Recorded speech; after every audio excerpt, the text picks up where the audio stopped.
नमस्कार दोस्तों, स्वागत है आप सभी का एक बार फिर से आपका पसंदीदा एस्ट्रो केपी चैनल में। नवरात्रि का पावन पर्व चल रहा है और मां दुर्गा को आदिशक्ति कहा जाता है। इस पूरे संसार में शक्ति से बढ़कर कुछ नहीं है।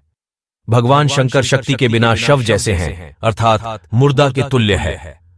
दोस्तों, आज के इस वीडियो में हम आपको बताने वाले हैं कि नवरात्रि के किसी भी दिन अगर आप ये उपाय को करेंगे तो मैं आदि शक्ति की सौगंध खाता हूँ। आपकी गरीबी, आपकी परेशानियां, स्वास्थ्य संबंधी समस्याएं हमेशा हमेशा के लिए खत्म हो जाएंगे और साथ ही आपको आदि शक्ति मां दुर्गा का आशीर्वाद मिलेगा। और जिसके सर पर मां दुर्गा का आशीर्वाद होगा उसे भला क्या धन संपत्ति की कभी कमी होगी। आज का वीडियो आपके लिए बहुत ही ज्यादा लाभकारी रहने वाला है। आज का वीडियो अगर आपने मिस कर दिया तो समझो जीवन भर आपको पछताना पड़ेगा। अगर आपका भी बिजनेस व्यापार नहीं चल रहा है, नौकरी में समस्याएं आ रही हैं, पैसों की किल्लत है, घर में कोई ना कोई बीमारी चल रहा हो, परिवार के आपस में मतभेद हो रहा है, शत्रु परेशान कर रहा हूं, पैसा आने का मार्ग चारों तरफ से बंद हो गया हो, अगर कहीं से पैसा आ भी रहा है तो टिक नहीं रहा, यूं मानो कि हवा में उड़ गया हो, पैसा बिल्कुल भी आपके घर में टिकता नहीं है, घर भारी भारी लगता है, दिन भर आपके मन में गुस्से आते रहते हैं, आपका माथा एनी टाइम भारी भारी लगता है, शरीर में आलस बना रहता है। तो इस वीडियो एक बार शुरू से अंत तक ध्यानपूर्वक जरूर देखना। अगर कोई भी व्यक्ति नवरात्रि के पावन पर्व में, नवरात्रि के किसी भी दिन जो वीडियो में बताया जा रहा है, सच्चे मन से अगर एक भी दिन कर लिया, धनवान बनने से, धनी बनने से दुनिया की कोई ताकत नहीं रोक सकती उसको। उस मनुष्य पर कभी भी कोई नेगेटिव एनर्जी हावी नहीं हो सकती। धनवान बनने के साथ साथ संपूर्ण इच्छाएं, मनोकामनाएं भी पूर्ण होगी। धनी बनने के लिए सिर्फ एक बार आपको यह उपाय जरूर करना चाहिए। ये उपाय सिर्फ नवरात्रि के दौरान ही की जाती है। आपने देखा होगा कि नवरात्रि के दौरान जिसको जो चाहिए, चाहे सिद्धि चाहिए या शक्ति चाहिए, यह बल चाहिए, शक्ति पैसा चाहिए, पावर चाहिए, सभी मनुष्य नवरात्रि में ही उपाय के जरिए प्राप्त करते हैं। जो व्यक्ति अपने गरीबी, अपनी बेबसी, अपनी लाचारी से झक रहा हूं, ऐसे व्यक्ति को दुखी ना होकर इस उपाय को जरूर करना चाहिए। देखिए दोस्तों, इस भाग दौड़ भरे जीवन में हम सभी परेशान हैं। क्या टाटा, बिरला, अंबानी ये सबको परेशानियों का सामना नहीं करना पड़ा होगा? तो हां दोस्तों, ये सबको भी परेशानियों का सामना करना पड़ा होगा, पर ये लोग उपाय करते हैं, गुप्त टोटके करते हैं। आपके जैसे नहीं, हाथ पर हाथ धरकर बैठे रहते हैं और अपनी लाचारी का रोना रोते रहते हैं। तो वीडियो में आगे बढ़ने से पहले अगर आप हमारे चैनल पर नए हैं तो तुरंत आप हमारे चैनल को सब्सक्राइब करें, वीडियो को लाइक करें और कमेंट में जय माता दुर्गा अवश्य लिखें, क्योंकि मां आदिशक्ति ही है कि अगर आप पर प्रसन्न हो गई तो आपका दुर्भाग्य भाग्य भी सूर्य के जैसा चमका देगी, क्योंकि मां बहुत दयालु है रे। एक बार सच्चे दिल से मांग तो पगले, तुम्हें रंग से राजा ना बना दे तो कहना।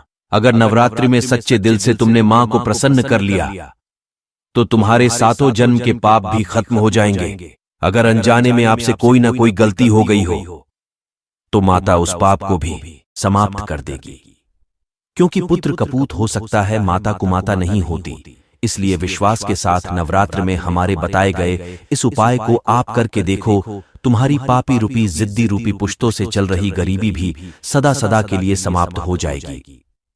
तो आशा करता हूं कि आप इस उपाय को जरूर करिएगा। नवरात्रि का जो पावन दिन होता है, 9 दिनों का, यह माता को प्रसन्न करने का सबसे अच्छा टाइम होता है, क्योंकि स्वर्ग लोक से माया धरती लोक पर 9 दिनों के लिए आती है और अपने सभी भक्त को देखती हैं कि कौन कितना श्रद्धा भाव से उनकी सेवा कर रहा है, उपाय कर रहा है, और सब देखकर अपनी कृपा अपने भक्त पर बरसाती है, को समर्पित होता है। नवरात्रि के 9 दिनों तक माता रानी हम सबके घर में आ जाती हैं, हम सबके घर में रहती है, और समस्त जितने भी वृक्ष है, जितने भी जड़ी बूटी है, समस्त जितने भी तांत्रिक वस्तुएं हैं, सब चीज में माता का वास हो जाता है। इसीलिए नवरात्रि के समय में जो भी उपाय करते हैं, जो भी क्रिया करते हैं, इसीलिए वह तुरंत फल देते हैं। नवरात्रि में क्या करना है, कैसे उपाय करना है, सारी जानकारी आपको इस वीडियो में मिलेगी। आपको कुछ नया सीखने को मिलेगा। अगर आपके मन में कोई दुविधा है, डाउट है, तो बिना देर किए उसे कमेंट बॉक्स में आप तुरंत पूछें। हम तुरंत आपका सवाल का रिप्लाई आपको कमेंट में आकर जरूर बताएंगे। सर्वप्रथम आपको नवरात्रि के किसी भी दिन मनोकामना पूर्ति के लिए घर में पैसा बरसाने के लिए, अब आप सोच रहे हैं कि घर में तो ऊपर से पैसा बरसेगा नहीं, तो बरसेगा नहीं, आपके घर में पैसे का मार्ग खुलेगा। चारों तरफ से आपके घर में पैसों का स्रोत बन जाएगा। उपाय करते ही आपके घर में किसी न किसी माध्यम से पैसा आना शुरू हो जाएगा। सर्वप्रथम आपको लेनी है पीपल के पत्ते। पीपल के पेते में आपको 5 प्रकार की मिठाई लेना है, जैसा कि आपको इस वीडियो में नजर आ रहा है। इस प्रकार से आपको 5 मिठाई लेनी। आप कोई भी मिठाई ले सकते हैं, जरूरी नहीं है कि आप महंगे मिठाई ही लें, आप सस्ती कोई भी मिठाई ले सकते हैं। हमारे धर्मशास्त्र में से पंचभोग भी कहा गया है। 5 प्रकार के आपको मिठाई लेना है। दूसरा चीज है, लेना है आपको एक लोटा जल, तांबे के लोटा में साफ एवं स्वच्छ जल लेना है। अब यह उपाय आपको कब करना है, नवरात्रि के किस समय किस मुहूर्त पर आपको करना है, तो लिए जानकारी को जानते हैं। इससे पहले आप सभी दर्शकों से एक गुजारिश है कि अभी तक आपने कमेंट बॉक्स में जय माता दी नहीं लिखा, तो तुरंत सबसे पहले जाकर जय माता दी लिखें, ताकि मैया रानी आपकी सारी मनोकामनाएं पूर्ण करें। सबसे पहले तो एक बार जान लीजिए दोस्तों, आप हमारे जो दर्शक हैं, हमारे परिवार हैं, हमारे भाई हैं। एस्ट्रो केपी चैनल का माध्यम ही है। व्यूज आए या ना आए, लेकिन हमारे बताए गए उपाय से आपका फायदा हो, हमारे परिवार का फायदा हो, हमारे माता बहनों दोस्तों को फायदा हो, लाभ मिले, इसी से हमें बहुत ही ज्यादा खुशी मिलता है। अगर इतने दशकों में एक भी दर्शन का प्रयास करते हैं, बहुत ही ज्यादा सरल उपाय बताते जिससे आपका भला हो, कल्याण हो, तो आपको दोनों चीजों को, जो अपने 5 प्रकार की मिठाई ली है और तांबे के लोटे में जो एक लोटा जल लिया है, दोनों को लेकर चले जाना है पीपल के वृक्ष के नीचे। कैसे चढ़ता, कौन सी कामना को लेकर चढ़ना है, तो उसे मैं आगे बताऊंगा। तो सर्वप्रथम आपको पीपल के पेड़ के नीचे खड़े हो जाना है और हाथ जोड़कर पीपल के पेड़ से आपको प्रार्थना करनी है वृक्षों का राजा, मेरी गरीबी हटाइए, मेरी परेशानी को दूर करिए। इस प्रकार से आपको प्रार्थना करनी है, मेरे दुखों को दूर कीजिए। किसी का बिजनेस व्यापार नहीं चल रहा हो तो वह भी अपने दुकान के लिए प्रार्थना कर सकते हैं। दुकान धंधा चलने और बिजनेस व्यापार को चलने के लिए आपको पीपल के नीचे नतमस्तक होकर प्रार्थना करनी है। अगर पैसों की कीमत हो तो हाथ जोड़कर प्रार्थना करें कि हे महाराज, हे प्रभु, हमारे घर में पैसा नहीं आ रहा है, हम अनाथ हो रहा है, हम पर कृपा करें। हे मां लक्ष्मी, मेरे घर चलो, हम आपको अपने घर लेने आए हैं मां, हमारे घर चलो। इस प्रकार से आपको प्रार्थना करनी है। मान्यता है कि पीपल के नीचे साक्षात भगवान विष्णु और माता लक्ष्मी का निवास होता है। स्वयं लक्ष्मी नारायण वहां वास करते हैं। नवरात्रि के समय में पीपल का पेड़ पूर्ण रूप से जागृत अवस्था में होता है, इसीलिए नवरात्रि को जागरण का विधि भी कहा जाता है। इसीलिए नवरात्रि के दौरान जो भी उपाय करते हैं, टोने टोटके करते हैं, तंत्र शास्त्र का प्रयोग करते हैं, रिजल्ट उसका तत्काल मिलता है। तो चलिए जानते हैं आपको करना क्या है। तो तांबे के लोटे में जो आपने जाल लिया था, उसे आपको पीपल के जड़ में डालना है। यह उपाय आपको शाम के समय में करना है। ध्यानपूर्वक सुनिए, यह उपाय आपको सूर्यास्त से पहले करना है या सूर्यास्त के बाद भी कर सकते हैं। यह उपाय आपको शाम के समय करना है। पीपल के जड़ में आपको अपने मनोकामना बोलते हुए धीरे धीरे जल को चढ़ाना है। बोलना है, आप हमारे दुख तकलीफ को कम करो।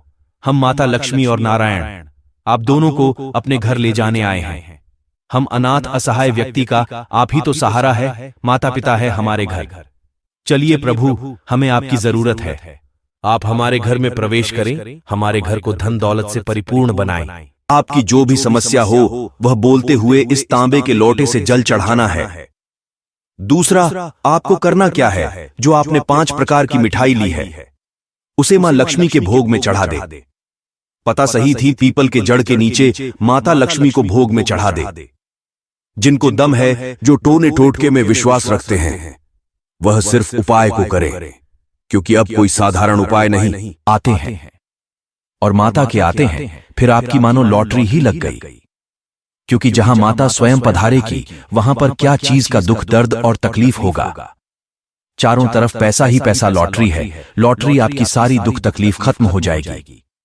यह उपाय बहुत ही अच्छा है, मनोकामना पूर्ति के लिए सबसे बेस्ट उपाय है। तो वीडियो को समाप्त करते और कमेंट सेक्शन में आपको जानकारी कैसी लगी ये जरूर बताइएगा हमें।